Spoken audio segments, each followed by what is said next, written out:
આપણે સમજીએ છીએ HNO2 સાથે reaction with HNO2 carbyl amine છે એ ક્લિયર થઈ ગયું છે. હવે આપણે રિએક્શન વિથ HNO2 સમજીએ છીએ. અહીંયા લખીએ છીએ reaction with HNO2 nitrous acid. It is nitrous acid.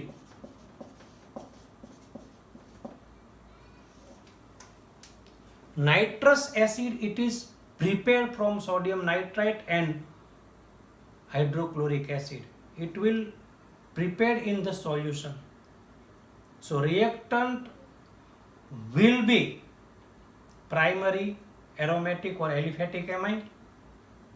Reaction will done with nitrous acid. Nitrous acid will self prepared in solution of sodium nitrite, and mineral acid means hydrochloric acid, and we are having diazonium salt product, and that diazonium salt will get hydrolysis, and we are having final product alcohol.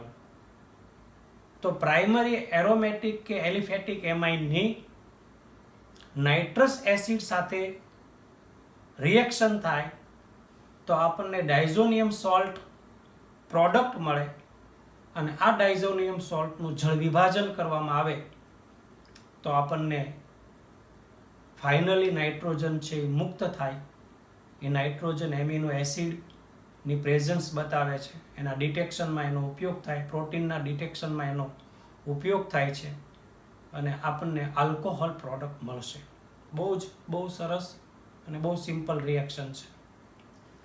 તો આપણે primary amine લઈએ RNH2. એની reaction HNO2 સાથે કરવાની. HNO2 બનશે કેવી રીતે?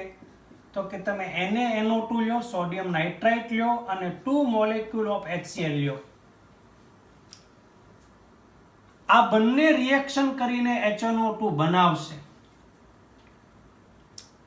હવે આપણે ઇક્વેશનને જો બેલેન્સ કરવું હોય તો પહેલા આપણે ડાયઝોનિયમ સોલ્ટ પ્રોડક્ટ લઈ લઈએ, એટલે આપણને RN2Cl મળશે. તો RN2Cl મળે પછી વધે શું? તો કે જો આ R છે, પછી અહીંથી આપણે એક N લઈએ અને એક N અહીંથી લઈએ અને અહીંથી આપણે એક Cl લઈએ, એટલે RN2Cl થઈ ગયું. હવે આપણી પાસે એક Cl વધ્યો, એ એક Cl છે Na સાથે એટેચ થઈ જાય એટલે માઇનસ તમે NaCl કરો. હવે આપણી પાસે શું વધ્યું? તો કે આપણી પાસે આ 2H વધ્યા અને 2H આ વધ્યા, 4H વધ્યા અને 2O વધ્યા. આ તમારે આ બેની રિએક્શનથી આ બને છે એવું બતાવવાનું છે. ઇક્વેશન બેલેન્સ તો આનું જ કરવાનું છે. એટલે RN2 એક Cl એટલે RN2Cl.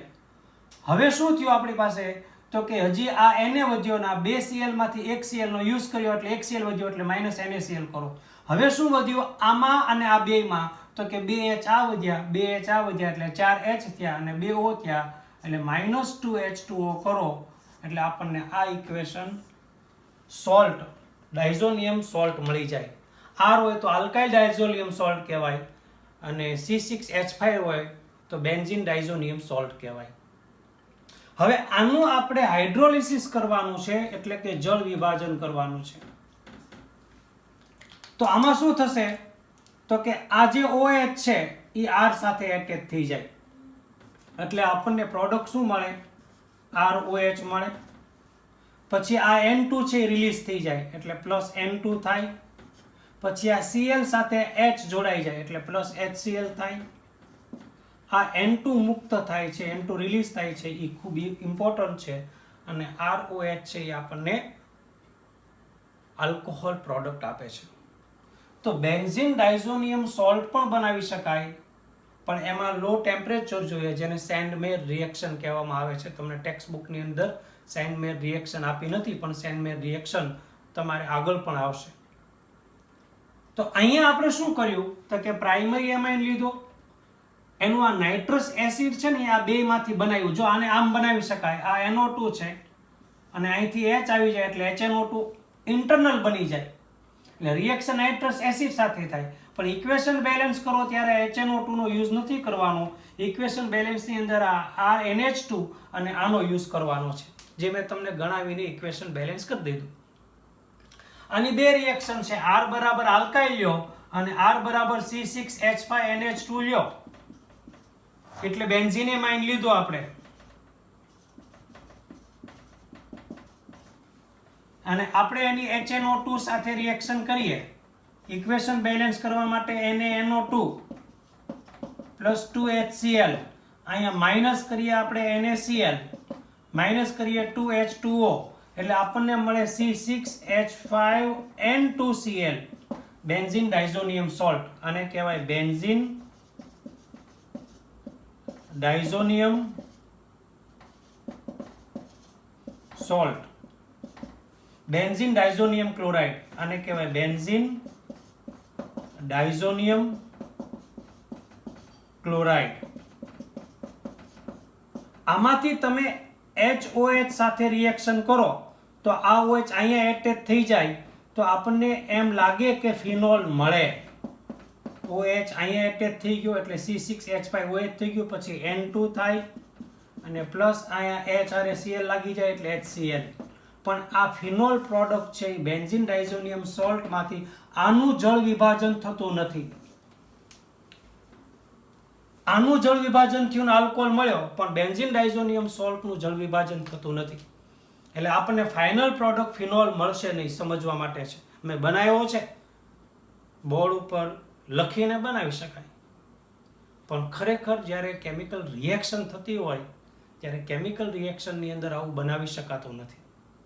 એટલે ખાલી જાણ માટે તમને 273 to 278 કેલ્વિન ટેમ્પરેચરે, લો ટેમ્પરેચરે આ રિએક્શન થાય છે. 273 to 278 કેલ્વિન ટેમ્પરેચરે આ રિએક્શન કરવામાં આવે છે અને આપણને final product benzene diazonium salt મળે છે. બેન્ઝીન ડાયઝોનિયમ સોલ્ટનું તમે હાઇડ્રોલિસિસ કરો તો, ઇક્વેશન કરો તો તમને ફિનોલ મળે, પણ રિએક્શન કેમિકલ રિએક્શન નથી થતી, એનું હાઇડ્રોલિસિસ થતું નથી. તો અહીંયા આપણે HNO2 સાથે ટેક્સ્ટબુકમાં આપેલી રિએક્શન પણ જોઈ લીધી. હવે બેન્ઝીન સલ્ફોનાઇલ ક્લોરાઇડ સાથે જે હિન્સબર્ગ રિએજન્ટ કહેવામાં આવે છે એની પણ આપણે રિએક્શન જોઈએ છીએ. તો આ લેક્ચર આપણે અહીં અટકાવીએ છીએ. હમણાં આપણે હિન્સબર્ગ રિએજન્ટ સાથે થતી રિએક્શનનો આપણે અભ્યાસ કરીએ છીએ. Thank you very much.